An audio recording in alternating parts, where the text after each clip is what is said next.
Hello YouTube, it's Purple Fox back with another Apex Legends video.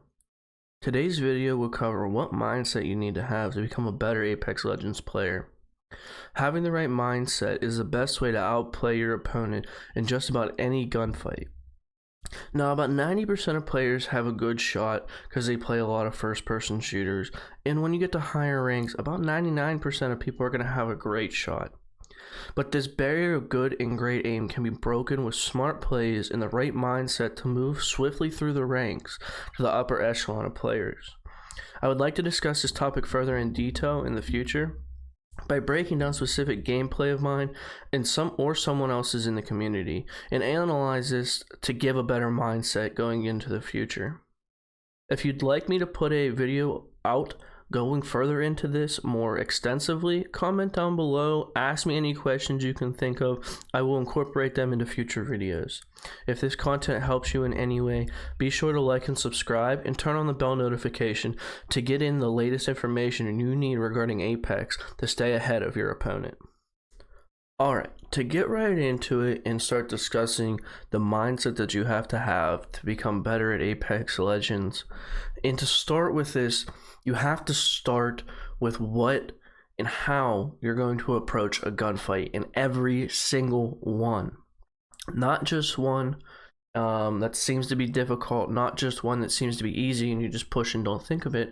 You must approach every single gunfight with the same mindset and asking very similar questions on how to get the advantage. The big key and big takeaway from this video and going through these is, do you have the advantage? If yes, do this. If no, do this. And it's very simple. One key thing is keep it simple, stupid. You don't want to overthink it or overanalyze the situation. Apex is a game of numbers. But to figure out those numbers, it's basically a yes or no answer. It's 50-50. So being able to make that yes or no answer very quickly and determining this is going to make a better player better, but make a good player great. That's what these upper level echelon, upper ranked players do. They make these decisions because they've played so much, they become almost second nature to them. So they don't really consciously speak it. I mean, sometimes you can hear it in their comms if you're watching videos of top-notch players run and listen to their comms, like TSM during the global series. I was listening to some of their comms when I was watching on YouTube the replay of them. They had a comms of them, and you can tell that their comms are going through and they're explaining just so their teammates know, but they already know what's going on. You make these instinctual natural decisions throughout the game. It's a yes or no basis. Do you have the advantage or not? Do you engage or not? So to start it, you want to prepare for the battle. When approaching a fight, you want to have this mindset of, again, do I have the advantage? Can I get the advantage? If you can get the advantage and you're a lower ranked player, you need to make the mistakes. Okay, that's the only way you can learn. It's going to be a slow process. You know, watching others play and learning from their mistakes will speed that process up. But making the mistakes of learning, okay, this is the push I need to make, thinking that you have the advantage and really you don't, you know, or vice versa. Say this, your opponent has high ground. Do you have a way to manipulate the situation to be in your advantage in the gunfight? And so the reason that you want an advantage is because 9 times out of 10, most of the time you're in the even playing field with a skill-based matchmaking, especially in ranked. And so the players that you're playing, if you have a good shot, the other person's probably going to have a good shot as well. And so another thing to think of while moving into engagements, now this is more like a pre-game mindset that you're going to want to have when you're picking your legends, is again what legends you are and what legends your teammates are. So one thing that's been talked about on my podcast, the Dark Purple podcast with Chuck, episode 8 that we talked about, was the advantage of using legends abilities together. So one that has been a combination, a nice combo the whole time, has been Bangalore and Bloodhound throughout Apex Legends and matching up these ultimates.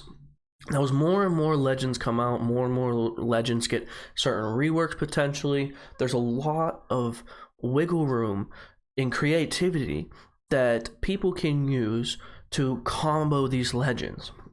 So for instance, one that I just thought of that might be useful, kind of situational, is Bangalore and Mirage. Mirage has now been able to cloak himself while in reviving someone, throw Bangalore's smoke down. People aren't able to track him through there, and he can go invisible real easily. Because one thing with Mirage is when he goes invisible is if I have eyes on the person that's knocked and he goes to revive them, it's very, very easy to find the Mirage and shoot them. So there's a few things that you can work in the pregame and before the battle, thinking about what legends you are. So are you a pusher? If you're Wraith, you have phase. You're able to push in and then get that kind of a get out of jail free card. One thing that I made a mistake as of start of season 5 that I hope others will not is using Loba as a get out of free card. Her teleport is not a get out of free card. It is meant for to push in engagement. So you're at a distance and you knock one guy in the trios. Loba should be the first one to push up on the and take a 1v2 while the other two push in and try to get as much damage done or knock one or both. She is the frontline pusher is what she needs to be. Also, you need to think about determining whether you have the advantage before the fight is what part of the map.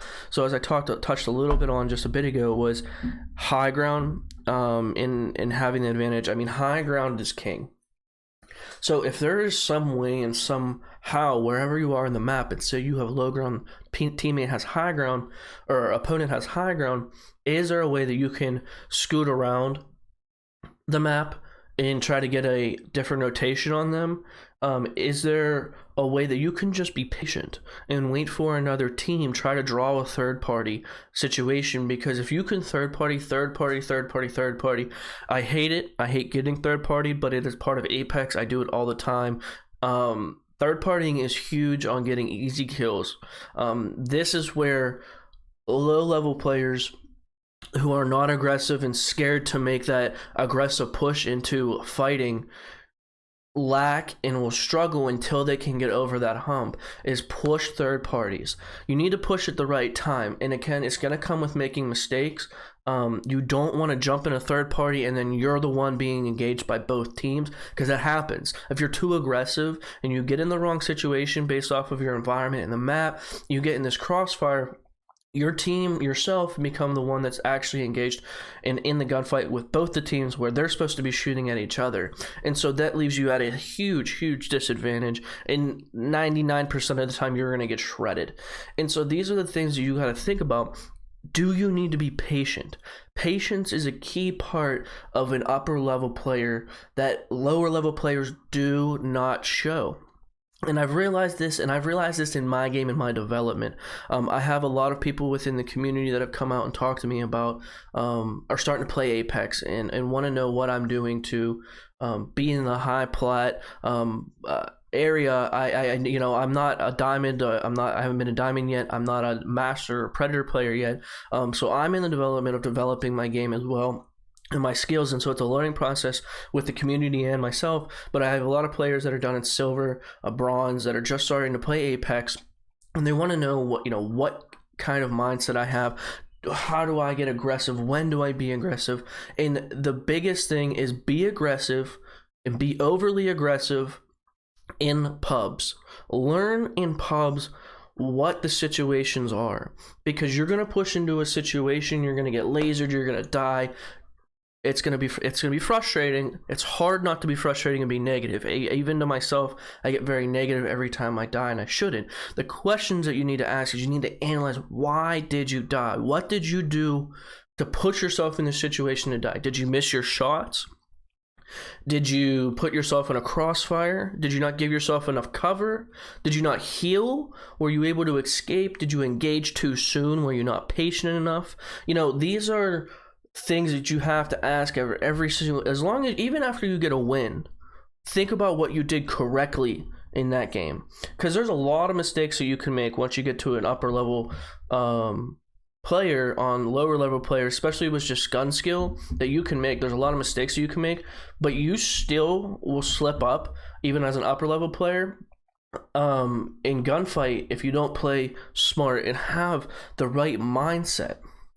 And so once determining whether you have the advantage, if you say it's a yes or no answer, keep it simple, right? If you say yes, I have the advantage, don't overanalyze the situation. One key thing is if you're solo queuing, you must think about yourself, in yourself only. It sounds very selfish and it sounds very toxic, but it is part of the game. You need to think about yourself in ranked so you can get points. Your teammates are doing the same thing. They are not thinking about you. Unless they're on comms and talking with you, you have to do what's best for you. Now, if you're in a squad, if you even if you're solo queuing and you get into a squad that has comms, use comms, talk, communicate. This is the key factor, the most key factor that I've noticed within squads in how they are going to be successful or not. If they are able to give good comms, they will be successful. It doesn't matter their gunplay. It doesn't matter how smart they play. If you are in a squad and you notice that you have an advantage, don't overanalyze. Understand what is going on. Make the correct push at the correct time. That's your advantage. And give comms. Be clear and concise. I have a problem myself of I just rattle, and then sometimes I get very flustered once the fight starts happening, and then I just vomit words. Nothing actually comes out. So that's just something that I have to practice on myself and my squad, and we've been talking about a lot recently, is our comms have not been good. Our comms have been very poor, and I noticed last night after playing is one game we had really good comms. We were clear on what path we wanted to take. And so one tip to this is, if you have a player who's more verbal or maybe is more intelligent and smarter about what kind of strategy goes into the game, maybe set that person as the head leader to pick where to go. Let them guide everyone. And if you severely disagree with what they are doing, then sure, speak up and say something. But if not, have trust. Have a little trust in a squad. It'll take you a really, really long way. Now, going back to the yes or no question of the advantage and disadvantage, if you say no, it's not just let's disengage, let's get out of here, let's figure out what is next. Okay, what is the next step? What do? You can't just stand there like a sitting duck. One team will push you. Two, a team will come up behind you while you're still just spotting out the other team. What do you do?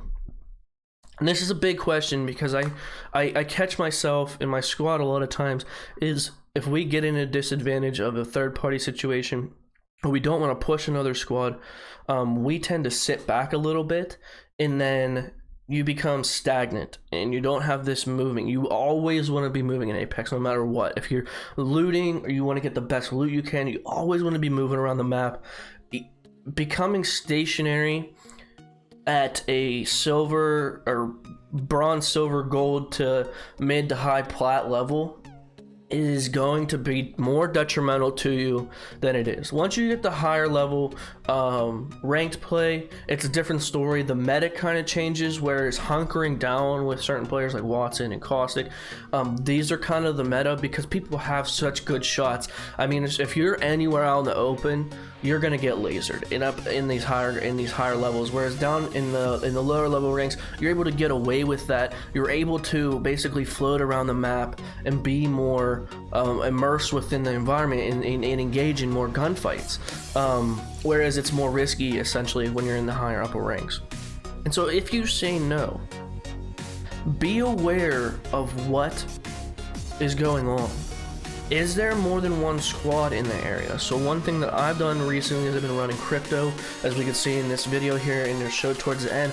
I'm able to spot how many squads are within the area, 2 or 3. If there's one, maybe you can take that slight disadvantage and turn it into an advantage if you can get a knock early.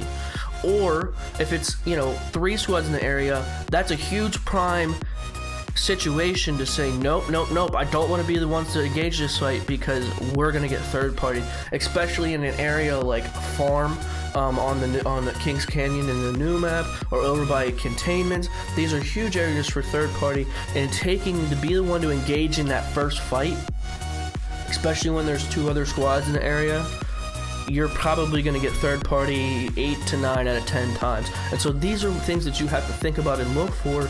Now again, these are going to be something that it's going to be difficult to maybe start implementing into your game, but you need to implement them immediately, because these are going to be things that over time you're going to develop these correct mindsets that right now you're consciously going to ask, okay, do I make this? Do I have the advantage? Do I not? But then you also have to think about it's going to become natural over time. And so the mindset that I want to leave with you is that the solo mindset is you need to think of yourself, and the squad mindset, have good comms. And then overall, think about if you have the advantage or disadvantage, and answer yes or no, and make your decision clearly and concise, and then move from there. Singh.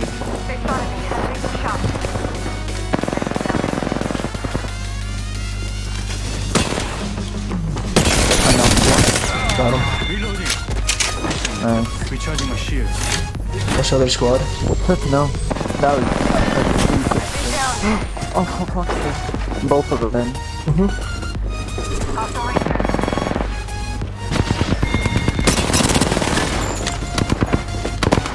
Oh, that was...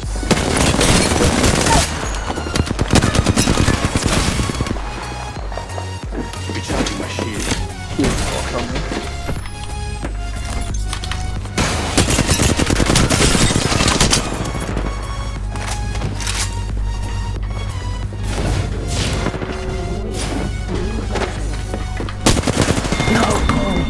Dude, that would have been my last kills. Still failed.